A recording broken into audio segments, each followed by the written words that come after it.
So we met in 2017, and that's when we got together about 2 months after we met each other. We actually met in occupational therapy school. We're both occupational therapists. So we went through the program together, did all of our studying together, somehow fell in love, and here we are almost 8 years later. So we've been together for almost 8 years, married for 7 months, because we decided it's about that time. Yeah, I think for me, and I think to answer your question, like how was it to come out, I think something that I feel that heterosexual couples don't really think about when it comes to two same-sex couples is that. Do you feel like you're free and completely like free in your space? I would say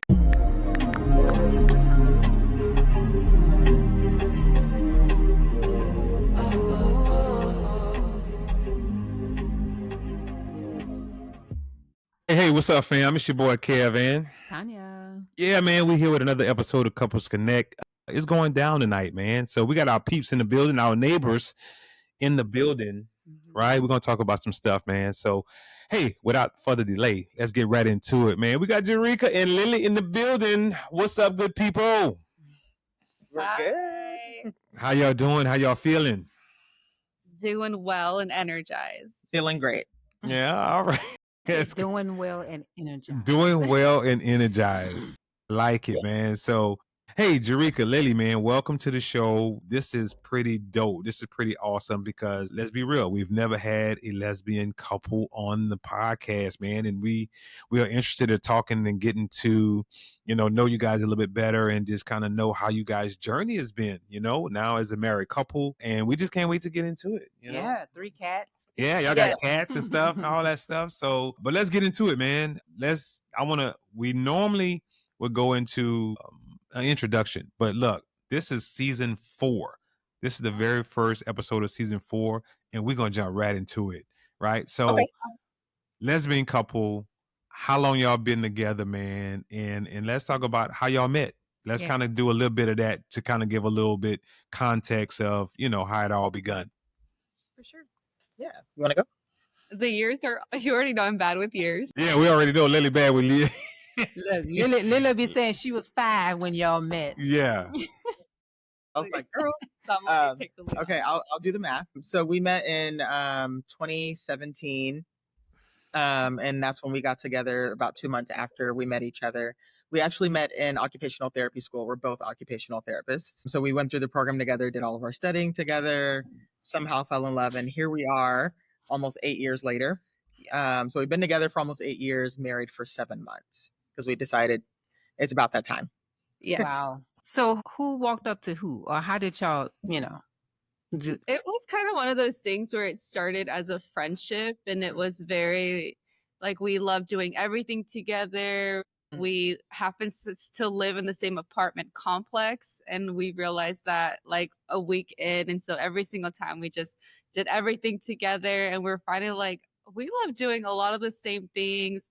We're very similar in character. We're ambitious in the same things, and so I think it was something that happened very organically because personally for me, she is my first female partner, and so it was a lot of finding myself and a lot of internal conflict within myself, and really trying to understand me from a different lens that I've never explored or have seen before. But I just leaned into it, trusted the process, and she has always made an environment that has felt safe and welcoming and like never pressured. And I think that's what helped me be safe and feel safe and connected, and finally said, okay, let's explore this. Wow. Lily, you mentioned that Jerrica was your first female relationship. So obviously you were with men or whatever guys before, had other relationships. It seemed like, what was it that kind of made you cross over or kind of be interested in women? Or were you always maybe had a curiosity back in the day, or how did that all play out? Yeah, for sure. I think for me, even kind of reflecting back when I was younger and entering into puberty, I never once looked at a person and thought, wow, that person is physically attractive. I always felt like, oh my gosh, they're so funny. Their personality is great. Like, it's really about what the person brings to the table. And it wasn't later until I realized that when I started saying to people, no, I like people because of who they are and how they make me feel, that I never really assigned a gender, as more of assigning how they interacted with me in that situation, or how I see them, how they made me feel. And I landed on the term pansexual. And so when we get really detailed about how I identify in terms of my sexuality, that's a label that I use because I think it encompasses the idea that for me personally, I never have leaned into, oh, I like them because of their like masculine features or their feminine features. It's really about seeing the whole person as a whole being instead of the physique that comes with the person, if that makes sense. Gotcha. Very pretty. That too. I didn't hear you. What you say, Jerrica? I said, although I am very pretty. That part. That part right there. That you part. Are. So you identify as pan. Correct. Really? Both of you? Both of you? No, I am full gay. Very. Love the transparency. Yeah. I did date, I wouldn't say men because it was boys, it was high school. So I did date boys in high school, but there was never a emotional connection. It was kind of like, this is what I'm supposed to do. It was kind of the traditional, you do this and that's kind of the role that you're supposed to take on. So I kind of did it, but there wasn't I didn't feel anything. So when things didn't go my way, I'm like, okay, bye. And I had no connection to that. It didn't hurt. And so whenever I started to really explore like this is how I feel, I actually do like women, that's when I realized like, oh, love can hurt. This kind of sucks. She broke my heart in like 2 days. I thought I was in love in 2 days. And so yeah, I quickly realized that like I could not hide who I was after a while.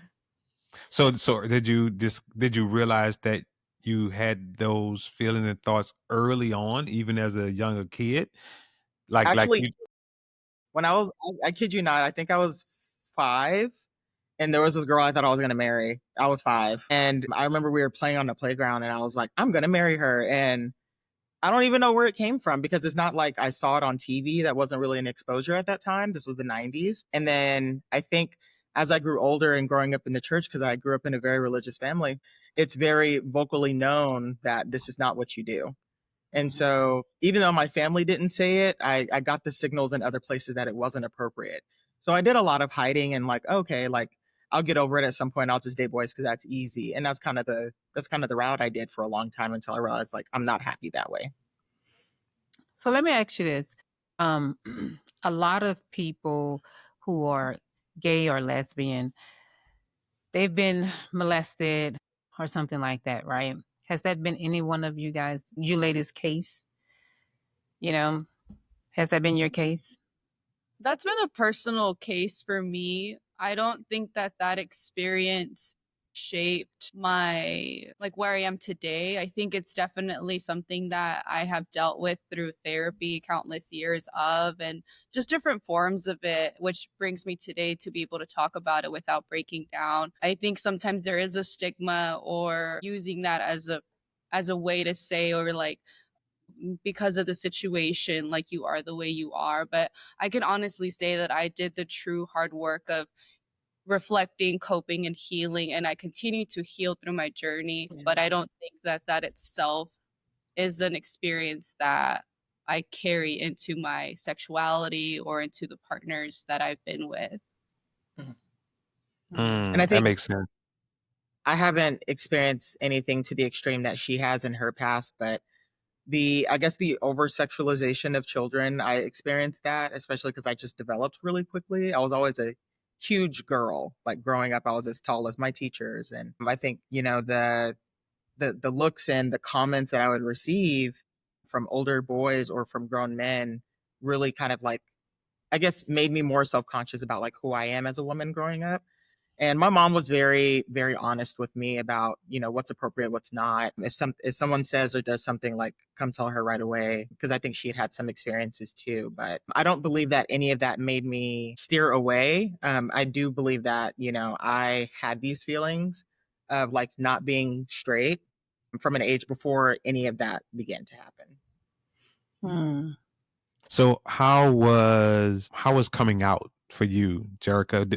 Or what age did you feel like I'm coming out, and did you deal with any rejection or any bullying around that? How was that for you?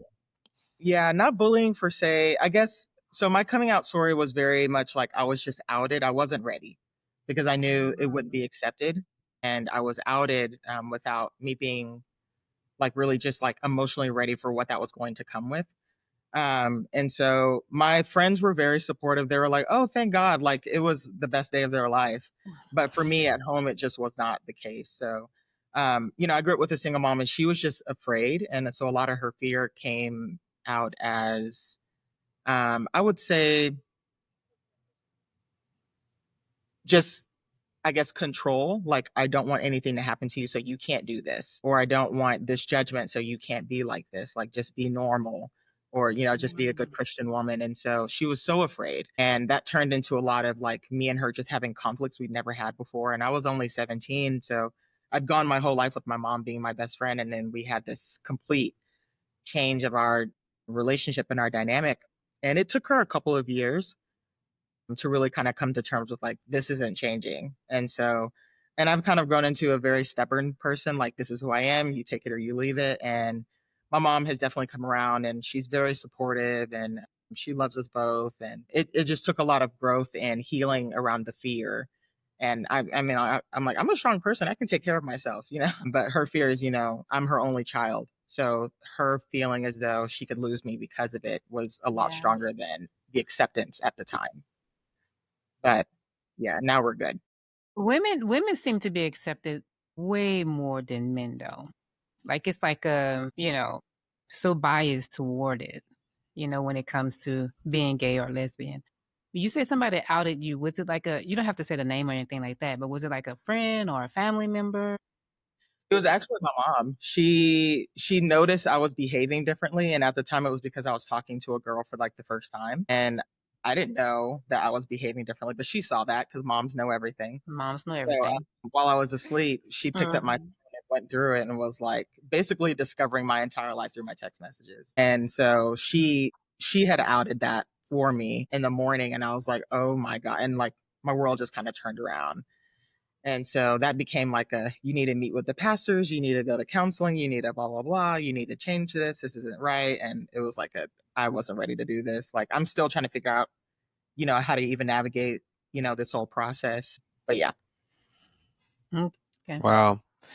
So y'all both opposite parts of the world going through this, newness, discovery, right? Mhm. This newness of discovering yourself and who you truly are. And was it freeing for both of y'all to like, well, first of all, let's say Lily, with yours being pansexual, did you, were you real open and free about that and just like declaring like, hey, this is who I am? And before you even like got into maybe, with Jerrica, you were already kind of knew that's what you identified as, correct? So did Correct. you, Like, yeah, sorry, go go ahead. ahead. No, I was Like just I gonna knew. say, yeah. So did you have any issues with coming out and being like, hey, this is who I am, or were you just real confident in, hey, this is who I am, and I don't care who knows, I don't care, it is what it is.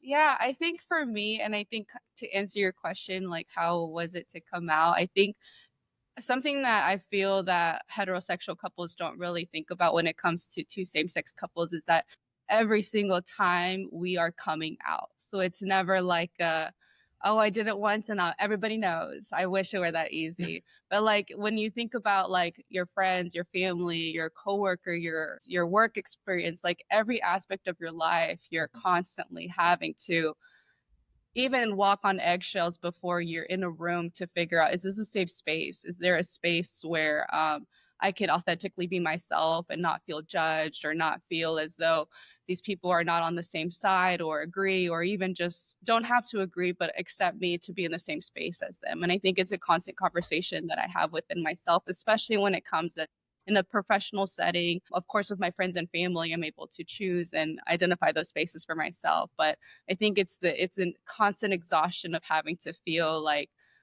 okay, who's in the room?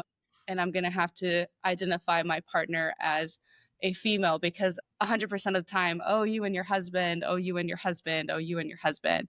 And it's always like, well, no, my wife. And then it's always this brief second of like, And it's always that awkward silence of like, okay, I'm anticipating the response. Right. Is this going to be a safe space for me, or is this a space where I'm going to have to reel it back and then make them feel comfortable, right? It's always, for me, it's like adjusting myself to make sure that person across the table for me is no longer in an awkward space. And that's a place where I've been for quite some time. And this year I was like, you know what? I have to step into my authentic self because I have to love me and accept me in every aspect of my life, including my career. And so this past year has actually been a finding journey through my career. I've joined a lot of organizations that have LGBTQ plus communities where I sit as an ally chair, as a networking chair, as a person who is finally filling those spaces, especially in a time where DEI is very frowned upon. I got a lot of backlash. Are you sure you want to do this? And I said, you know what? If you are asking me this, it's because it needs to be done. And so for me to have a platform in these organizations to make other professionals in C-suite spaces understand and see that people like me aspire to sit in places that they do, then it's no longer me asking for permission. It's me, I'm at the table and it's time to have these conversations. And so I think that for me is a continuous journey. And I'm in the moment where I'm confident in myself to speak up and identify and take Jerrica everywhere she allows me to take her and introduce her as my wife and be proud and just love and open those people that support us and just love us and want us to be around them. And those are the people that we welcome into our lives. Yeah, that's good. Do you find like, because like today, Jerrica, I mean, you boldly said at the ribbon cutting, right? Like, hey, this is my wife, with no hesitation. Is there any like moment of a thought in your mind, Jerrica, and when you introduce a lady as your wife, like of will they judge me? How will they, what I'm saying? How will they feel? How will they accept me? Is there any of that going in your mind? Naturally, yeah. I mean, I think it's always been there, but I think I'm quicker to get by it now. Uh, and I think where I'm at right now in this stage of my life, I've told myself like I'm the person who's talking about hard things all the time. I'm just going to be me. And I've also found that like she said, you were always coming out like every day. And so, people will see our rings and be like, oh, your husband, are y'all best friends? And we're just like, no, like, come on. And so, just trying to make that more of a natural conversation. And I think it was last year that I was like, my New Year's resolution is to just let everyone know, like, no, I don't have a husband. Like, stop doing that. And so, because I think, what we do clinically for our patients, it's really hard when your patient starts to hate you to actually get them the outcomes that they need functionally. So our job is to make them better. But if we know, like, if we ruin that relationship, we could potentially harm their therapeutic recovery. And so when our patients get close to us and we see them on once or twice a week and they're like, hey, are you married? And it's like, we do have to sometimes try to fill out the vibe. Like, is this an appropriate conversation that we want to have right now? Because you never know, like, is that person going to be okay enough to continue seeing me so that we can get, them to get better and get healthy? Or do we need to just like be like, we're not going to talk about that right now. Right. We're here for you. Like, let's not worry about that. And so, but we want to be open and we want to be, our natural authentic self. And patients, they learn to love you and you become part of their family during that period of their life. So you want to be real with them, but sometimes it's hard to, kind of juggle, like, do we say something? And I've kind of gotten to the point because I work with so many elders now that I'm just like, yeah, I have a wife. And I'm like, if you're uncomfortable, then we got a long ride. Also, you need to start walking more. Like, there's more things you need to be doing besides worrying about me and what's going on in my house. But yeah, I think the thought is always there, but I'm telling myself always, like, do the practice, move on, and everyone else will also see, like, okay, she just moved on, so we got other things to worry about, not that. So I just want it to be as natural for everyone as possible. How do you guys help each other through this mentally? Like, do you come home, Lily, sometimes you're like, oh my gosh, I'm just so sick and tired of trying to explain this and whatever. How do you help each other mentally through this? Yeah, I think for sure it's one of those things where it's varies. For me personally, it varies on levels, like from the stares to the remarks to the And, it's not even common, thank goodness. It's always like once in a while where you get like the eyebrow raise or the scriptures or different things like that. And so I think it helps that my partner, she's also an OT, so she understands like some of the things that are said by our patients. And so at no point have I ever felt so overwhelmed by a comment that it ruined my life. I always think like, you know what, I'm at the end of the day, like I am here to provide exceptional service and make sure that my patient meets those therapeutic needs. And as long as I'm meeting those goals, like I'm good. Yes. So not only are you guys pan and lesbian or lesbians, but you're also an interracial couple. Does that come into play at all? Yes, our food is so much better. Grains, except for the grains. Yeah, she wants me throw to down some grains. Yeah, she wants me to cook more traditional Black food, and I'm like, we don't do. I'm like, I didn't grow up like that. Like, my family didn't do, like all the, all the traditional Black Louisiana food that my family's from Louisiana. Like, they didn't do that, and so, but they also grew up pretty poor, so they did what they could. Like, we were doing pinto beans. I was like, again. So, yeah, I think the food is one thing, like that's different, but I'm like, I'll eat anything. I like food. But culturally, I would say some of our differences are not necessarily as different as it would be if one of us was white. I think we would experience a different type of cultural clash. I would say like both of us being from minority races, I think that there's still some similarity, but we do learn from each other in those different experiences. I think too, like culturally for me speaking, like I'm the first person in my family to come out and have a same-sex partner.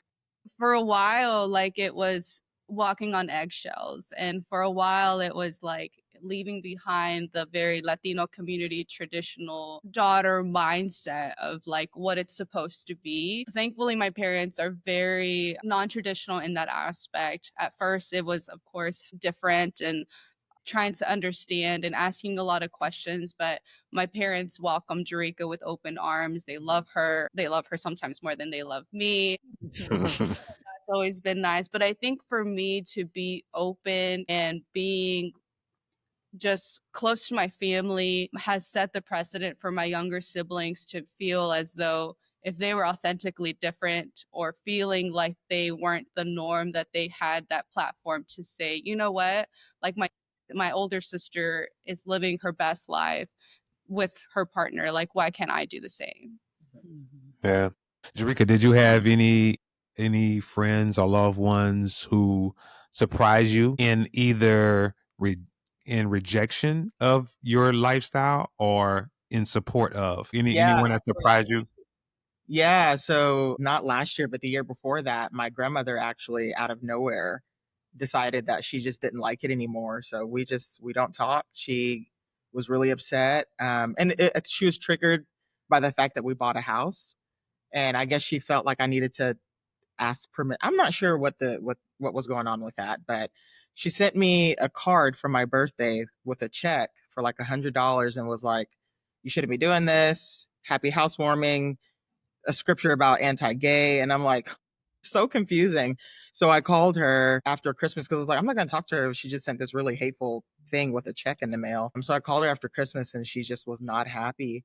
And she'd known this wasn't a secret. My mom actually told her back when I was in high school, and at that time she was okay with it. But I think she thought it was a phase that I would get over.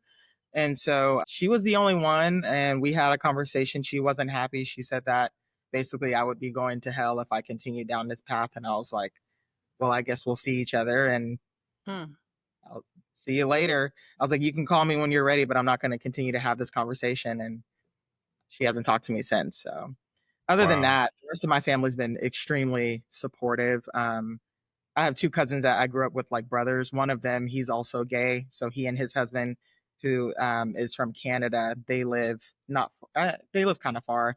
They live just a state over. But I was the first one to come out. So after I came out, it was kind of like piece of cake for him. And then my other cousin married a Latina woman as well. So the interracial part for our family wasn't really new. We have a lot of interracial couples in our family actually. But it was just kind of like the newness of like, I guess just not being straight that everyone had to adjust to. So with both of you ladies, how does the whole being gay, how do y'all look at that with in terms of your faith? Right? You mentioned your grandmother, she throws some scripture at you like, girl, the Bible says this and this and that about gay, relationships. How does that play into your own beliefs about what you believe in the Bible and what it says about gay marriages? How do you all feel about that? I would say for me, because I did grow up religious, Lily and her family did not. For me, it was kind of like I'm just kind of hearing the same thing I've been hearing for a long time.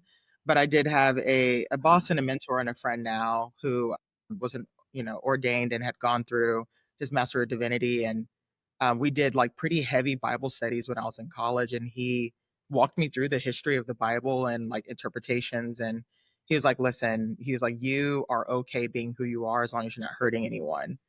And really helped me break down like, things that have been translated and mistranslated and, who was responsible for what. And I kind of got into this mode of like, why do I even read this? Like what's going on? And so, but, he just said like, take the meanings for, the morals, build your moral compass, but be a good person. He's like, that's all that matters.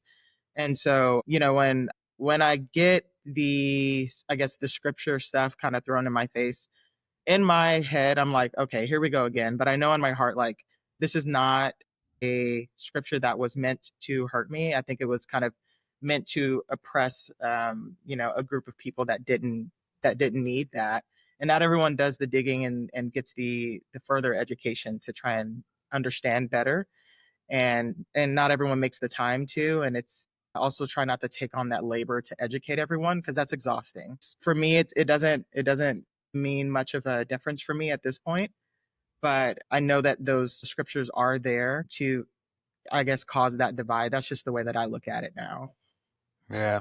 And are you at peace with that? With just knowing, that's your views on it, that's your viewpoint on it, and like, Yeah, yeah, I'm yeah, at peace with my view and my interpretation, and also I'm at peace at knowing that not everyone will see it the way I see it, for sure.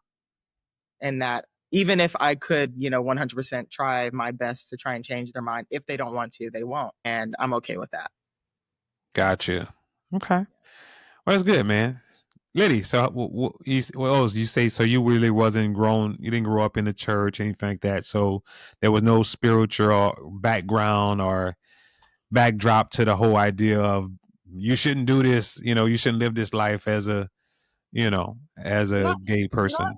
not necessarily. Like, I mean, we grew up when I was younger Catholic in the Catholic Church, but I think that's where I think the beauty of it comes, where I was fortunate enough to have parents who never set religious expectations on the types of lives that their children should live based on religious upbringings or beliefs. And I think that that's what a piece that allowed my parents to be so encouraging. I remember my dad saying, you get to live this one life, but I want you to live it authentically and love who you want to love. And so I think, like, what better message to get from your parent when you are already struggling so much internally to even accept who you are in while you try to discover this phase, try to not a phase, but try to really discover what this means for you. Navigate the newness. Yeah. Yeah. What do you think is the biggest difference? Since, and it's interesting that both of you ladies have been in relationships with males, right? With guys. What's the biggest difference you think? Like dating a guy and compared to being with a woman, right? Because you got two different styles. You got, men who are maybe not as emotionally connected, and things like that. So, what are some of the big differences that you've noticed, with one or the other? I'm ready.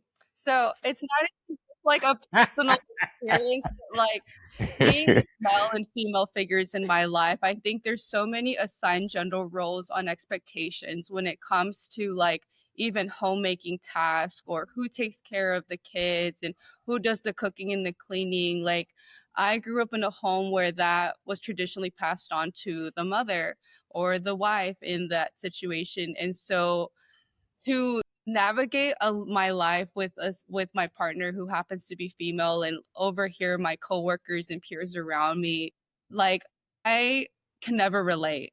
I never relate to feeling burned out, tired, like everything's on my plate, like I'm trying to navigate my career, my children, the house, everything. Like, I feel that we always come to the table with equal parts, or if I can't take on a task because I have to do something, she will take it on fully, or vice versa. And I think that that has been such a wonderful thing, but also just getting to understand that we don't traditionally fit into the gender roles that other couples fit into. And so having that luxury of navigating life with a partner who truly, I think, embodies like, we're going to share this and we're going to figure it out together. And at no point is it just solely on you to do it all. I've never felt that. Yeah. I think for many straight couples, I think there's sometimes not for everyone, but I think there's sometimes like a, do I do this because I'm a woman, or do I do this because I'm a man? And they have to try and figure that out. But I think because we're both women, you start fresh immediately. There's no role that we're kind of traditionally brought up with. We're just like, hey, what do you want to do? Like, you Yeah. want to, okay, no, okay, I'll do that. Or hey, I don't want to do that either. Can we split? And so it was a conversation that we were actually having pretty early, actually. And so because of necessity, not really like a, oh, I want to, make sure we're avoiding this. It was like a, I don't know what to do with this. What do you think? And we just had to naturally have that conversation. But I would say kind of the differences that I've experienced when I was dating men, and also just kind of like experiencing men in my life today, is just like emotional availability and communicating that effectively. And so, of course, for me, like the last time I dated a guy was like high school, but like just having a conversation, I'm just like, okay, and it was like a, how are we supposed to be together or not? Like, can you talk? And so I was having such a hard time, like communicating. And I was thinking like, okay, maybe it's me, maybe I'm asking for too much. And so, but then I realized too, as I've gotten older, even with, cause she's got a lot of men in her family that we all hang out with, they just don't have that emotional intelligence to recognize what their emotions are, and they don't have that vulnerability. They feel like they're on defense all the time, and we're just like, it's okay, like you can talk, you can say what you want to, what you feel. And they're just like short circuiting, and we're all like waiting for them to to just like open up. And so, and we try to practice our vulnerability out loud in front of people to show like it's okay, like we don't feel in danger to do this in front of you. We want to share ourselves with you. It's okay if you share.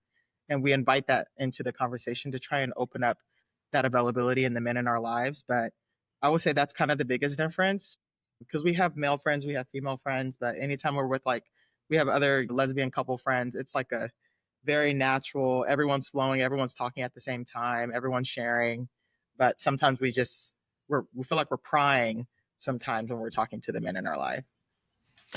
I can really see that though. I can see how that's one of the things I can see how that would be a major, well, a positive, but then again, I don't know. The more I talk it out loud, it could be a negative too, right? I mean, not a negative, but a con, right? In terms of just like too much emotions like going on. So let's say if you got two very, very emotional, females that's there, I'm saying, that's this overly emotional, that can be one thing. But if there's a healthy balance of emotions, I'm saying, I think it can be a great thing compared to a man who might Right. be almost emotionless, what I'm saying, who like have no emotions, right? So how is it with some of the cons of maybe not, are there any cons of not like that male role in a relationship? You know what I'm saying? So those are some of the pros, but any cons of like, man, well, it would be nice to have a man to do this, or whatever, right? It'd be What nice to does have a that look man in the attic and change your air filter. That's and Yeah. put up our Christmas lights Yeah, too. if they get to do the paperwork, that would be nice. I would definitely say, I would and actually, going on that, I would say that I think it would be nice to have just a male figure when we call like a contractor, because there's been so many times where like they wait for the man And then they're like, no, it's just us. And then we feel like we're constantly having to be on guard and like demand our needs, tell them what we want. And it's just like we shouldn't have to try this hard just to get a service and not be ripped off because we're two women. And I've even called my dad and say, can you be here from this time just so they can see a guy in the house? Because it really does feel like we get taken advantage of, whether it's maybe we look too young or they see two women, whatever the factor is. Like we've definitely, like I've had to get mean, and it really takes a lot for me to get that energy up there. And so it's like, that would be one pro of having a guy in the home, is just to help us advocate for our needs without feeling like other men are going to take advantage of us. Which, that's been a definite like issue, especially I would say like being homeowners hasn't always been great because of stuff like that. And so I've had to be a very aggressive person when we have people come over, because I'm like, you're not going to take advantage of me. You're not going to steal all my money. You're not going to treat me like a child. So I have to be like, no, I want this. You're not going to do that. No, I'm not doing that. You're going to come at this time or we're not working together. And it's like a very, like, I have to be stern, because if I'm just like, well, I really like that, but what do you think? Like, it just feels like I'm just giving them too many options to try and take advantage of me. And we've had problems with people where I've had to be like, don't call Lily, you call me. I'm not doing this. Because I'm just like, she's like, pay him. I'm like, get off the phone. I will. And I like start developing scenarios, and sure enough, they're right. And Jerrica's like, no, this is a business. I'm just like, okay. Yeah, I'm like, he is a businessman. If he wants to make money, he can do the job, but we're not going to do this. And so, and then it gets to the point where like last year, our sprinkler broke, and I'm like, I don't even want to hire anyone. So we fixed it. Yeah, we went out there, dug up the sprinkler system, and we fixed your whole sprinkler and we fixed system. it. Because I'm like, we don't want to deal with this. And it was going to cost a couple $1,000s. We got a quote. I was like, no. So we spent like $50 and we fixed it ourselves. Wow. And so, yeah, you know, it would be nice to have a man come around and do all that. That'd be great. Kevin, if you want to volunteer. Hey, man. Listen. Just stand along and do this while we have a crisis. Yeah. Hey, I'll be your standing guy, just to stand at the door if somebody comes. Right. Just call him. Yeah, I'll be your prop. He right up the street. Just call him. Hey, we got some. Okay. I'll be your prop. Just prop me up at the door just to show a man's face. He's watching. Right, he's right there. But I would say, kind of from like an internal standpoint, I would say maybe one con, and if this is TMI, let me know. But it's kind of like is this true? But periods to me sync. So when we started syncing and our emotions are all over the place, she's mad, I'm mad, she's upset, I'm upset. And it's like 3 to 5 days of like, do we like each other? And then it's over and we're like, oh, that wasn't bad. Yeah. And then it happens the next month. Yes. And so it's very much like I know you're going through it, but so am I. Yeah, right.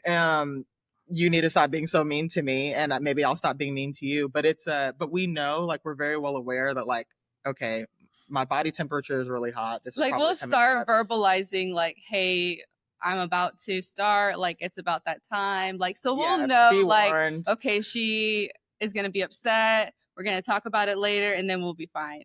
Right. And it's just like that constant for like 3 days. And they were like, okay, let's go do something fun. Yeah, you want to go. It's like 3 to 5 days of like, we don't know. Yeah. But then, and I think that's kind of like okay, I understand what you're going through because I was going through it too. But it's like, I don't like that you were going through it that way. Like, you didn't let me go through it my way. But I would say that's kind of like the only like thing that I feel like I kind of don't like. But I'm like, I choose that. Like, I choose her, and I'm willing to deal with that for, I guess, 30 more years. I can't wait to go through menopause. That would be great. Oh, no. No. You can wait. You can wait. Trust me. You can wait. Yes. Yeah, my mom says the same thing. But yeah, I think that, you know, overall, because we are two women, there's certain parts where we have to step into our masculine side and take care of business. But kind of that versatility feels good in a way, because I feel like I'm self-reliant and I have that autonomy, and we can take care of business. But I also know that not everyone receives it that way. Mm-hmm. And so I'm very mindful about that. And I think that that's something that we're well aware of. Like, I can do all things and I know that, but not everyone will believe it. So there's kind of, I guess, the con to that, I would say. This episode is brought to you by Just Like You Hair Care Products. Y'all, my hair has grown so much, so much. Look at that. Look at that, guys. And I even colored my hair since we've been out for the COVID. And look at that, you can see my roots. The black is coming back in. My hair is really growing. And I have to, just truly give a shout out to these products. Just Like You, hair growth and oil scalp. See that? Yeah. Like, my hair is really, I'm amazed. Look at that. Y'all look at my hair. Yeah. I am excited. Just Like You, stimulating hair growth and scalp oil has changed my life in many different ways. It's made my hair softer, thicker, my scalp isn't as dry as it used to be, and the length has definitely developed over this past year. I give it a 10 out of 10, and I recommend it to anybody who's looking to prosper in their hair growth journey. Now, back to the episode. Link is in show notes. So staying on this subject, in a heterosexual relationship, in our relationship, my husband is he's the masculine guy. Like, do I have any masculine energy? Nope. Nope. Nope. I don't have any masculine energy. Zero. I am all female, feminine. You all woman, baby. All woman. That's one of the differences with our relationship, our dynamic. What about you guys? Is any one of you more masculine or carry the more masculine energy than the other? I hope this doesn't sound like a crazy question, but No, I would say for us it depends. Like, if there's a height to be reached, a bug to be killed, grass to be cut, that's me. I don't kill bugs. I don't do that. Yeah. I don't do it. And I would say, like, if people are being mean, it depends to who, but we'll both, like, we throw hands sometimes or we what? both jump in. Like, and Yeah. so I think it's always been like a balance of, like, do you need me to tag it? Okay, you got it. It's so we've always had like that dynamic, and we're like, not only are we strong emotionally, we're very physically strong women. Like, I just did a powerlifting competition. She did. She got first place. And Jerrica wow. me to reach new heights because she's also a very strong woman. So every single time we've needed anything physically done, like, we've always handled it ourselves. People even call us to help them move. I'm just like, wow. All the time. Okay. So it's never felt like who's more masculine or who's more femme. Like, I think depending on the vibe and depending on the day and depending on the situation, like, we can like transition into that vibe as we see fit. Right. Yeah, because I'm not killing bugs. I'm not doing any of that. I'm like, okay, where is it, honey? Let me go find it. I'm brave at any time, but as soon as I see a spider, I'm like, You're like, sell the house. Okay, Sell the we're house. gonna go Sell the house, Jerrica. Sell, sell it. Sell the I'm like, house. girl, I can't put look it at up. Put it up on the market. I can't That's do right. it. No. So tell me this, man. You know, I what I do love. Well, first of all, let me go back because, and I'm sorry, I don't know this. I think I used to know. No, I don't. I don't think I ever knew. I was going to ask you, and I was going to look it up, but I decided not to look it up because I want to ask it on here. LGBTQ. No, LG. Just let them say it. LGBTQ+. What? So I'm thinking lesbian, gay. After that, I'm lost. I need some help. Bisexual, transgender. Okay. Queer. I did not know It's that. also the IA. And the IA. So I is for intersex, and then A is for asexual. What is intersex? So intersex is it's a population of people that were born with both male and female genitalia. So it's mostly, but they were assigned a gender forcibly, usually at birth, and then at some point in their life they decide whether or not they want to stick to that or if they want to transition to the other side. So theirs is more of like a biologically they are this, and then asexual is people who aren't sexually attracted. They may have, romantic preferences, but they don't have sexual preferences towards anyone. So where does pan come in at? In the plus. In the plus, because there's all types of stuff. There's pansexual, there's demisexual, there's all types of stuff. So for the audience that's listening, right? No, for me. And for Kevin, so can you break some of those down for us? I mean, so that we know. Yeah, I think we got the obvious, right? Lesbian, gay. But what's the queer and gay? What's the difference? Is it there? Queer is actually more of like an umbrella term. So, and that's what it's kind of been adopted as, because obviously queer used to be used as a derogatory word, but the communities reclaimed it, and now they use it as an umbrella term. So, like for instance, if you just like Google like queer community, you're going to see everyone represented under that umbrella of the queer community. Gotcha. So that's why for most of the acronyms they do LGBTQ plus, because they're like the queer really incorporates everyone else, and it invites everyone else into that. Gotcha. But it could be sexually, it could be like a sexual orientation queerness, or it could be gender queerness, or a combination of all of that. And really, it tries to represent the spectrum of people. Interesting. Man, it seemed like they continue to add letters, though. You know what I'm saying? like more and more. I would say too, like, we're in the millennial category, but I think Gen Z has done a great job. Because even when I was going to school, like elementary, middle school, even high school, like no one was out. Like no one said, hey, I'm gay. Hey, I'm dating so-and-so. But I think Gen Z has done such an excellent job, like stepping into those shoes and advocating and recognizing, saying gay, like just being more open and more free and accepting. So I think that's what has also welcomed new identifications, because even just within the lesbian or the gay community, there's even labels to identify, like a more masc, a more femme, like a more butch. Like there's so many terms. Yeah. Even at one point I went to Jerrica and I was like, wait, so what am I?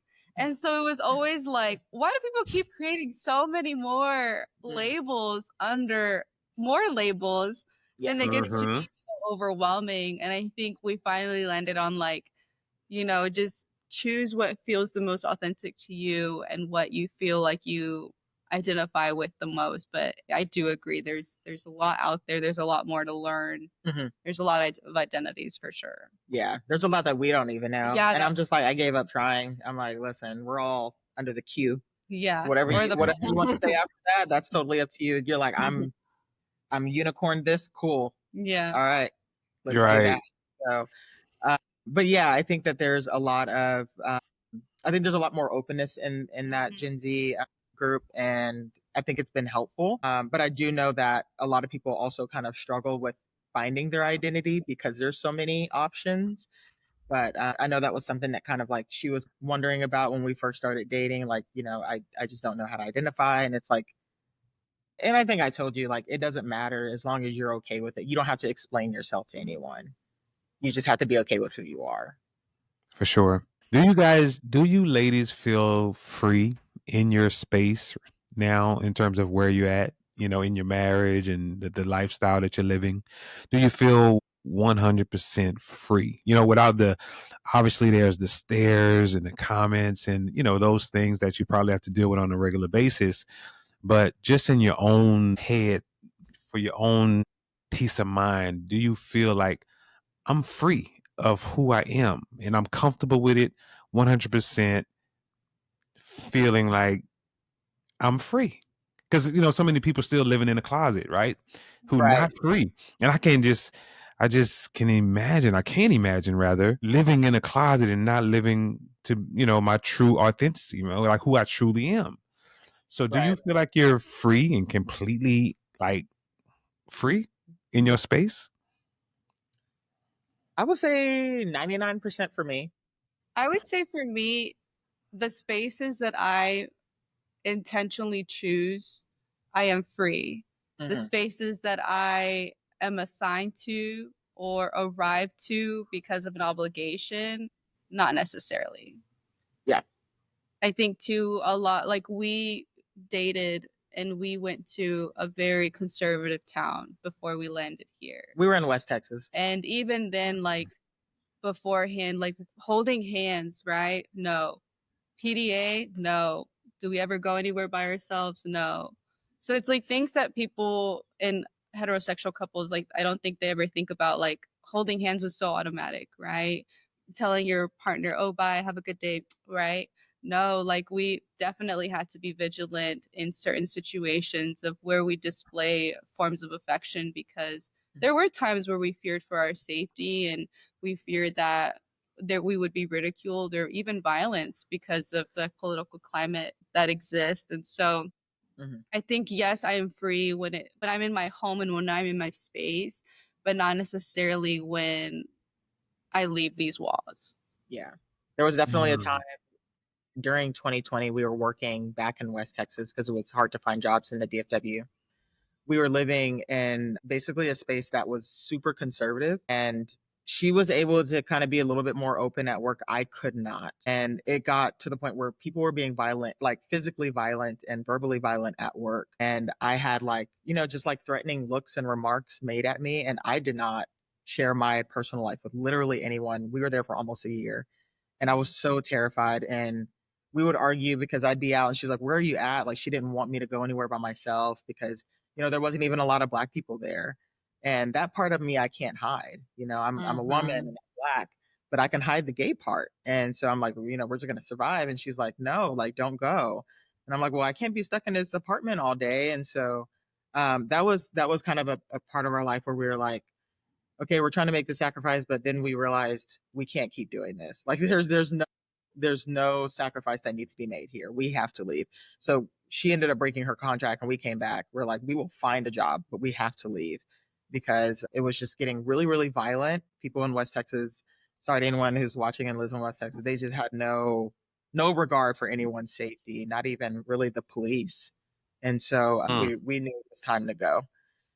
So we made our way back and we just figured it out. We were literally like almost on no money, but we were like, we're going to do it. We have to. I feel safe. I'd rather be on the street in Dallas than where we're at right now. Yeah. What are some stereotypes around gay couples that you guys would like to debunk? What are some things that, I think Lily has some stuff. All lesbians have Because we do. What you said? that all lesbians have cats, and we have 3 of them. Not true for everybody. All lesbians have cats. And what about all lesbians or gay people fight constantly, all the time? No. I don't think I don't know. Like, we don't, I mean, we obviously aren't the perfect couple, but I don't say that we fight so much that it's concerning. Yeah. I think for us is like we've developed such a understanding of like, hey, Lily needs a couple minutes to cool off after this argument. We're going to circle back. Or like, hey, we need to take a time out because things are heated. Let's circle back. But like, it never feels like we're not communicating our needs, our wants, our frustrations, our compromises. Like we talk all the time. We talk a lot. We talk too much. So yeah. I think one stereotype that may exist is that people will believe that we are together because we could not find a man. That's a very That's not common true. one. I was proposed. And I'm like, I can get me a man, honey. I don't want one. And so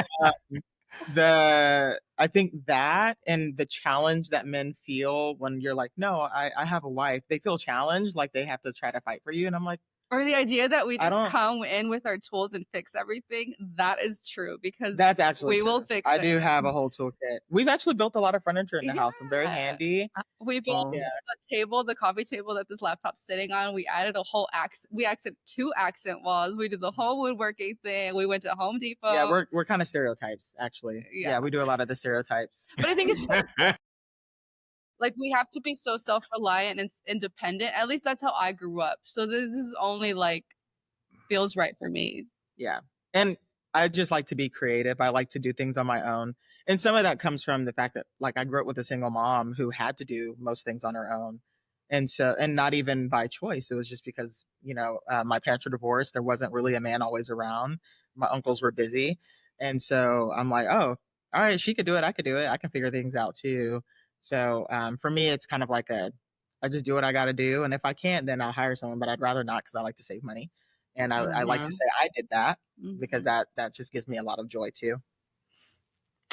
So in terms of, I noticed like in certain gay relationships, right, especially with women, maybe not so much with men, but in the women, it seems like one or the other tries to really play that dominant role, especially when you're around men, right? So say for instance, you ladies are around a bunch of men, right? Men might be checking one of y'all out or whatever, and it's like one has to take that dominant role, like this is, I don't know, like a masculine role. Do any one of you ladies play that role in during those times to let this man know, like, this my girl. Like, you can't, you know what I'm saying? My wife. This my wife. This my, you know what I'm saying? You know what I'm saying? You feel me? That to have to bring that type of energy, because men, let's be real, they're disrespectful. They don't really care. They, you know what I'm saying? They just do crazy stuff, especially when it comes to women.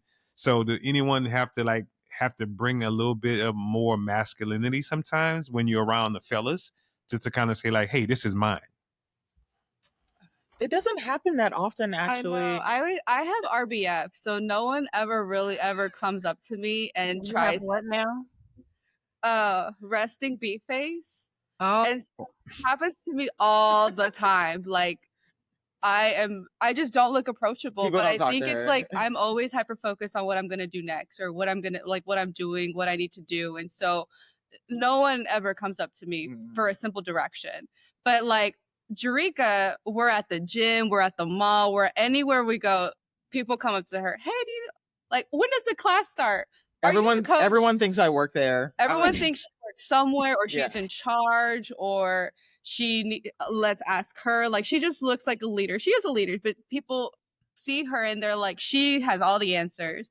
And so it's never like there has been instances where, like, at the mall, right, someone comes up to her and they're being weird, but Jerrica's like, stop being weird, leave me alone. Like, I do. very direct and to the point of like, you're calling you out on your behavior, unwanted, leave me alone. And I think that she's always embodied that authoritative, like, barriers, boundaries, you're weird. So we've always kind of set up for ourselves in a way. I guess too, in our defense, I've never seen anyone hit on you in front of me. And so, right, it's the RBF maybe. I've been hit on multiple times in front of her, but I do set a quick boundary, like, no thanks. And then I quickly like change that tone. So I guess I haven't given you the chance. I can give you the chance if you want it. I haven't given the chance to have to do that because, and I don't even think it's on purpose. It's just like my wall goes up and I'm like, no. And then I just cancel it immediately. So I've had some people try to be persistent and I'm just like, okay, like, no, we're not doing that. But we've never really had to. And I don't think we put ourselves in a lot of spaces like that where that happens. I would say probably the most of what happened is like patients at work, like, are you sure? Because I have a grandson that's single. Yeah, that's I don't ever take that literally. Yeah, I'm just like, all right, Carol, do this. And so I would say that's kind of the most that we have to kind of stick up for ourselves, but we never really have to do it for each other much. Mm-hmm. So, and maybe that just means we're not out enough. I don't know. I know. So tell me, how's married life been, man? 7 months in, how has the married life been? Is it any different than just dating for 8 years? Not at all. It feels the same. What change? I added her on my insurance. Her paycheck. My paycheck. I think so. When we got married, everyone was like, "Oh, it's gonna be different. It's gonna be different," and we're like, "Okay." But we do like I don't think people understand there's not a difference. The level that I mean, it's probably unhealthy. A therapist might tell you, but we are just so merged in our wavelengths. Like, I could look across the room and she's thinking the same thing, and we're like inside laughing. Mm-hmm. I could be thinking of literally something, and then she starts talking about it, and I was like, I was literally just thinking that.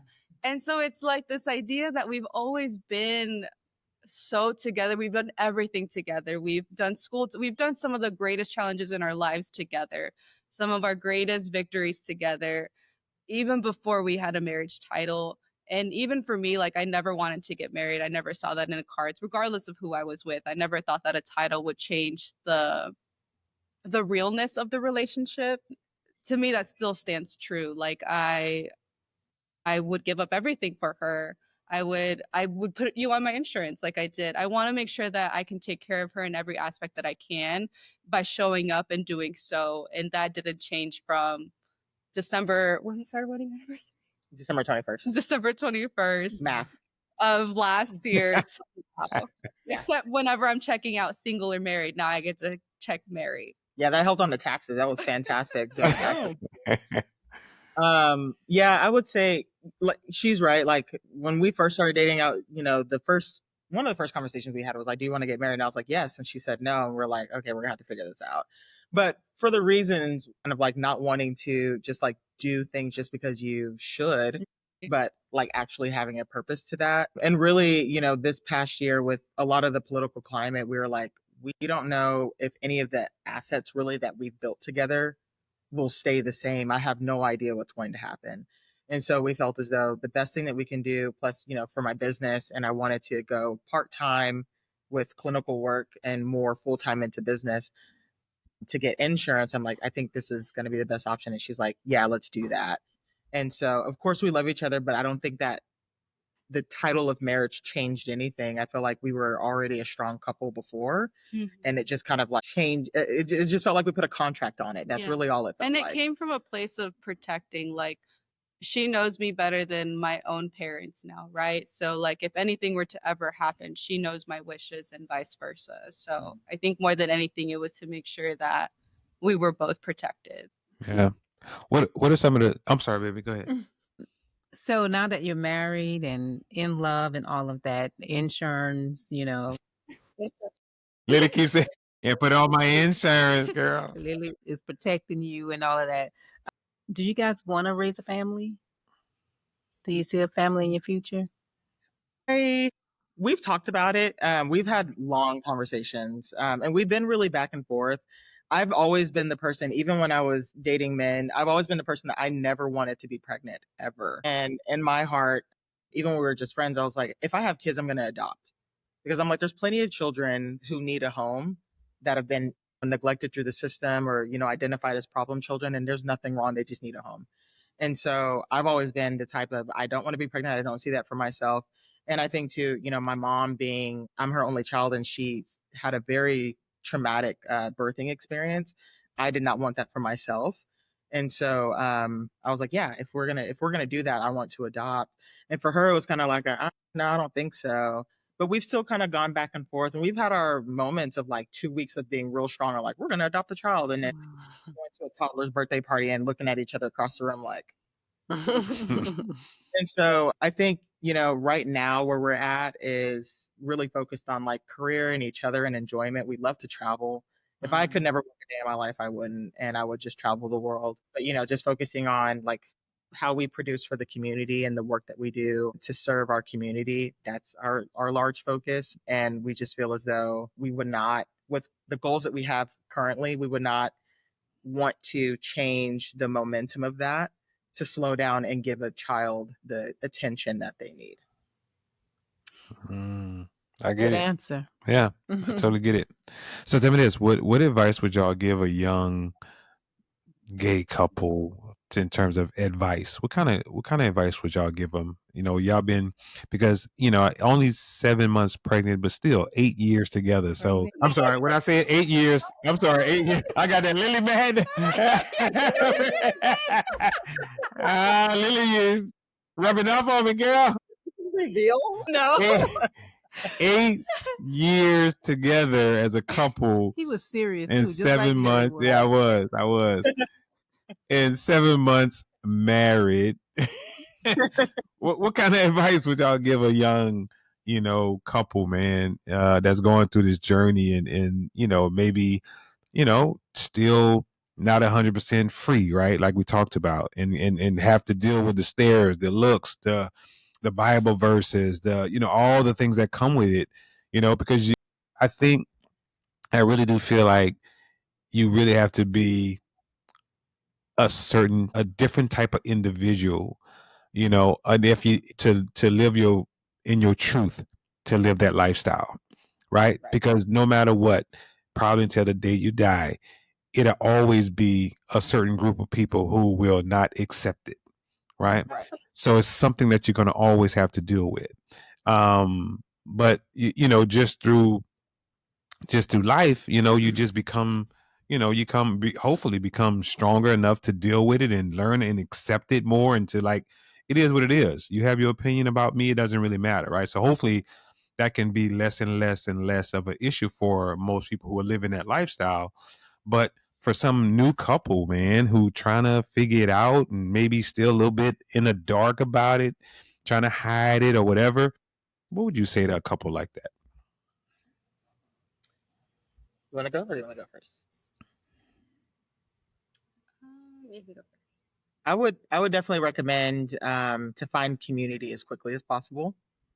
A community within your age group, within the demographics that mean and matter most to you, and then also find community and mentorship with LGBT couples that are older than you, because there's a level of wisdom that you can receive from them and a level of experience to not feel alone. I think a lot of the LGBT youth, especially now with this Gen Z community, I think the loneliness part of that is the hardest part for people to get over. Um, to feel as though, or sorry, yeah, to get through. Sorry, better choice of words. That's the hardest part for people to get through. So establishing, that you're not by yourself, and that this group of people is also going through or has been through similar experiences as you, can help to provide a little bit more comfort as you navigate that process on your own time, and to not rush that either.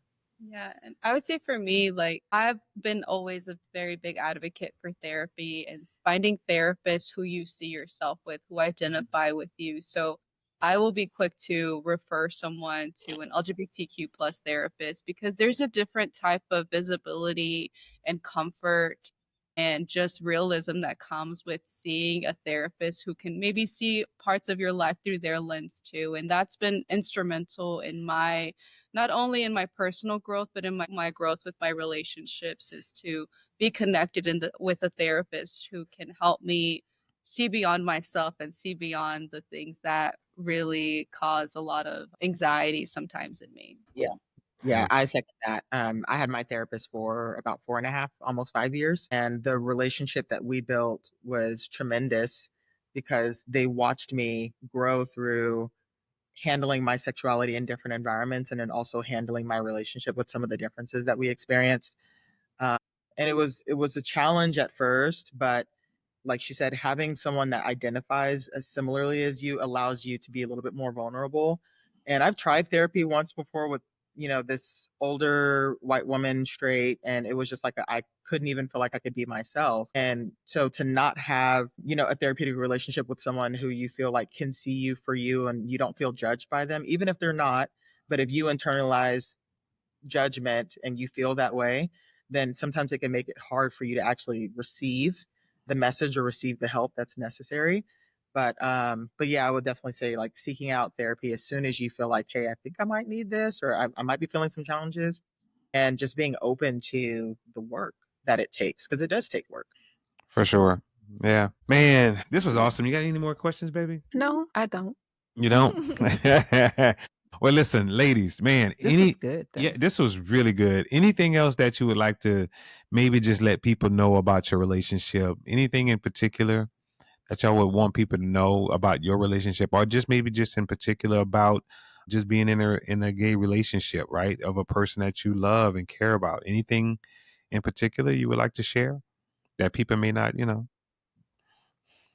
I would say when I was younger, I would always like people will always tell you, right? Like find a partner that you love.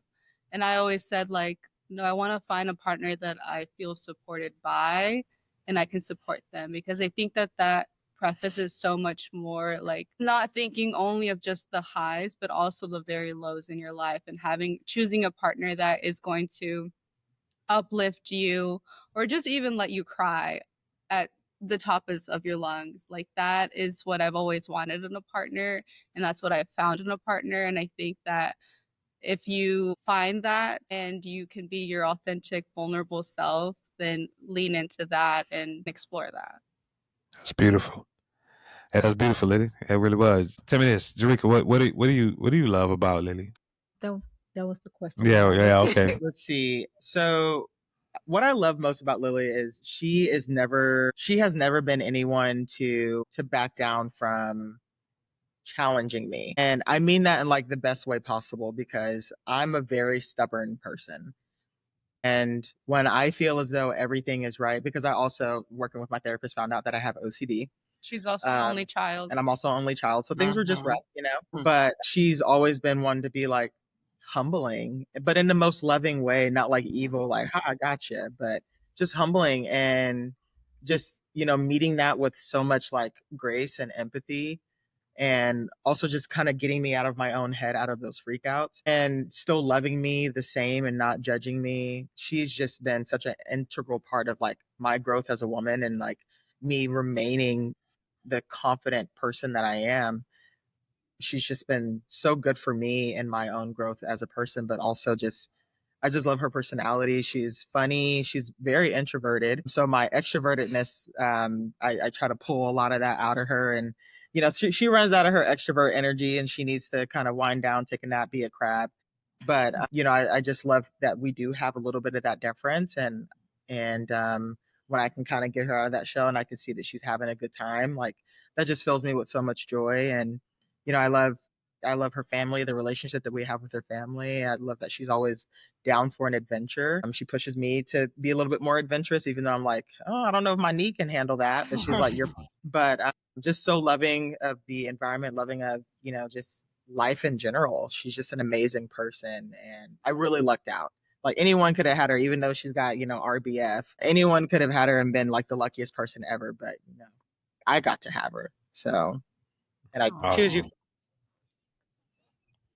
Wow. I think it's the aura. I think it's more the aura that's around you than, because I don't see the RBF or whatever that is.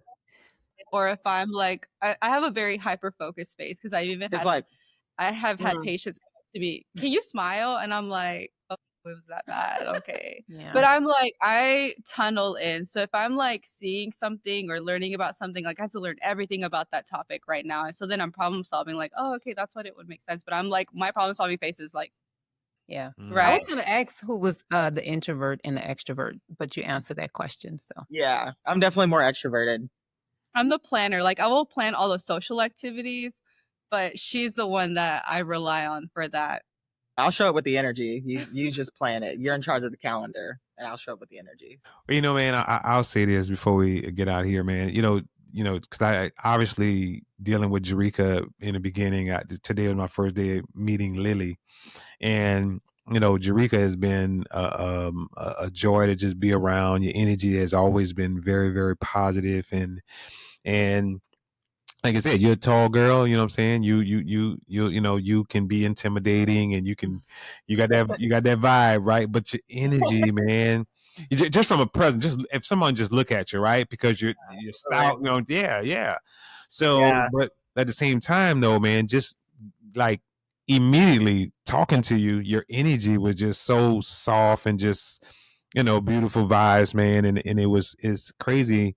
But what I love most about you ladies is, because normally there's, even with when there's gay guys, we kind of talked about it. One is just very overly flamboyant, right? One is try to really be like a woman, and then, or if it's gay women, it's like one really try to play the role of a man and try to look like a man and feel.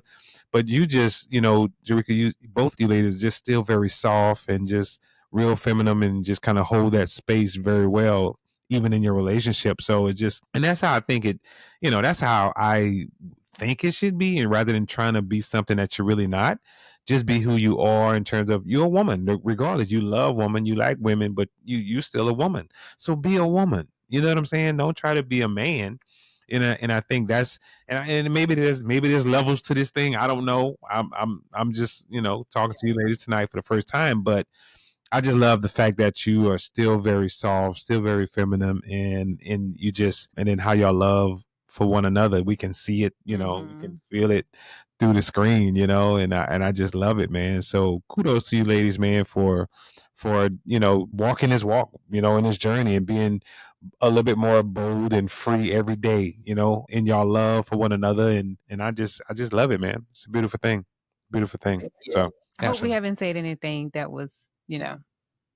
I can still tap into my masculine side though if I need to. Yeah, I'll be somebody else. I love you ladies' energy. Yeah. Love it. Yeah. And like Kevin said, we can tell that you guys really love each other, and it's a beautiful thing. Yeah. Yeah. Yeah, we appreciate that. Thank you guys for having us on, and yeah, we appreciate and it. for doing this work. I looked at some of your videos earlier. I'm like, this is really good. This is good stuff. Yeah, and so I you. appreciate you guys having us on, and you know, just kind of sharing a little bit more of that diversity through your channel. And I hope to spread this and kind of educate a little bit from our own experience. I know we won't answer everyone's questions or curiosities, but I think, you know, the more the better. And just to help naturalize things and just to show like, hey, it's really no different. You know, we're just being ourselves, and as long as you remain authentic to yourself and you're happy with that, and you surround yourself with a community of people that support that, then you're in good hands from there. Yeah, for be sure. kind, treat everyone the way you would want to be, the way you would want your mom to be treated is what I always say. Right. Yeah, for sure. Now there are some people who don't like their mom. Or you. Or your or dog. your cat. Like someone in your life who you love the most. Just treat them the way you would like them For to. sure. For sure. Well, one last thing. Jerrica, you are a business owner, right? We celebrated you today, man. You got, go for it. Tell people, what do you do and how they can connect with you if they wanted to reach out. Yeah, so my business is Saving Sense. I'm the owner and founder. We do financial education and literacy, mostly focused on women and Black, Indigenous people of color. So I try to make sure that, you know, financial freedom is attainable and accessible and readily available for everyone who needs it. So we focus on, you know, group sessions, we do individual sessions, savings audits, but I want people to get out of debt and build your credit so that you can afford to do life a little bit easier. Stop living paycheck to paycheck, save for retirement, and just understand how your money can serve your life better. So, yeah, check me out. We're at savingsense.org. Also on Instagram and TikTok at SavingSenseHQ. So you'll see my face on there, probably with a green screen in the background. But yeah, check it out. I hope anyone that does look at it finds some good financial value. It's very easy stuff to comprehend. You just got to open up your mind to the fact that money is not scary, it's necessary. I love it. Love it. Like that. Hey, man. Well, hey, that's a way to go out with a bang, baby. So this is Couples Connect, man. This is your boy Kev. That's my boo thing. Tanya. Hey, man. Love is love. And we out. Love is love. Peace.